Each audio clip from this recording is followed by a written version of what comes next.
So before this video, your professor probably told you something along the lines of, systems integration is the point where a lot of bad things happen, or told stories about students struggling during this phase, and you're probably all like, psh, that's like way later in the future, or, yeah, okay.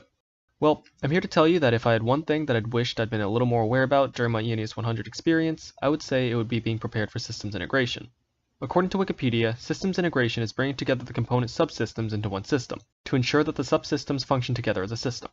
What this means is that you should be thinking ahead as to how you will combine whatever your subgroups are going to make. If you go solely by the schedule, you don't actually have to think about this until MS6 rolls around, which is about 12 weeks into the course.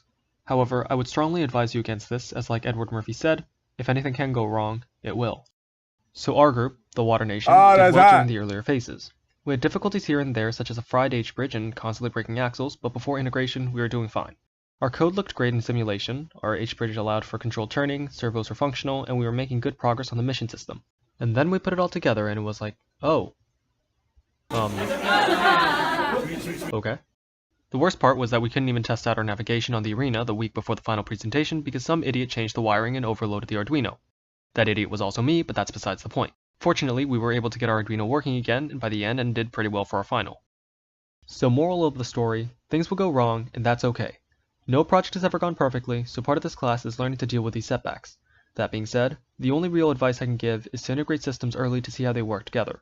Also, despite the fact that I'm basically talking about how difficult the second half of the course is going to be, don't stress too much. This is only a 100 level course, so it's not designed to fail you, but rather to teach you the basics of engineering. Plus, so many others have taken and passed it, so it can't be that bad, right?